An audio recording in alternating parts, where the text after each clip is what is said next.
निज अंचल रे कौनसी काम न पाई बाहर राज्य को दादन खटिबा पई जाइथिले। तबे बापा माँ बाहर राज्य को काम करिबा पई जिबाकू मना करिथिले भी नाबालिका जनक वृद्धा बापा माँ को दुख देखि न पारी सेमानक मुहरे मुठाए दान जुगाइबा पई छाती को पथर करी घर छाड़ी बाहर राज्य को काम करिबा पई जाइथिले। आउ आशा रखिथिले किछि टंका रोजगार करी बापा माँ को पाखकू पठाइबे, जेउथिरे आपाततः सेमाने टिकिए खुशी रे रही परिबे। किंतु विधिर विधान थिला अलगा। जेउठाकू नाबालिका जनक काम करिबा पई जाइथिले सेठारे कौनसी कारणरू तांकर मृत्यु होइथिला। तेणु अति दुखरे भांगी पड़िछंती नाबालिकांक बापा माँ। दादन खटी जाई कि मृत्यु हैला केमती कोन को आज्ञा सेटा आमे तो से झील को आमे जो बोल ना आज्ञा सी इच्छा करी गला आज्ञा और सी नहीं कि नाई काम करे ये तो काम नाई काम धंदा किसी नाई से आड़े टिके आदाय करे।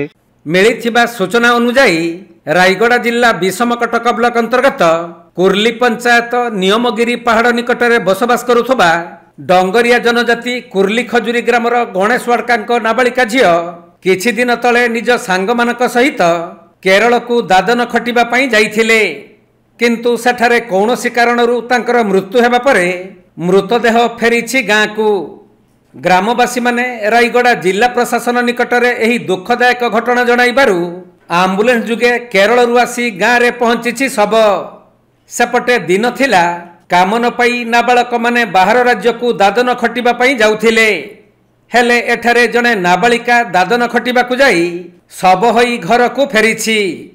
तेणु एही दादन दुखर अंत केबे घटिब ताहा ही केवल देखिबाकू बाकी रहिला। पूरा एमजीएनआरजे काम मध्य रकठक बंद हो जाइछि आ उन्नतिमूलक काम मध्य किछि हो नाही, जा फଳରେ लोक बेसी दादन खटिबा पई जाउछंती। छोट छोट पिला माने जाउछंती, रास्ता घाट जानि पारु नांती कि वर्तमान पिला माने जोठी भी रेलवे स्टेशन रे भी गोटे पिला मरी जाइछि हमर विषमकटक ब्लॉक रो। सेति पय आमे बहुत दुख करूछु। एटा कतर बापा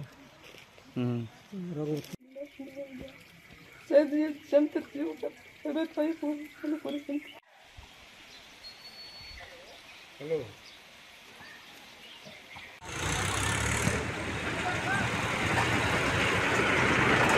रायगड़ा जिल्लारू प्रफुल्ल कुमार बेहेरा रिपोर्ट, कोणार्क लाइव।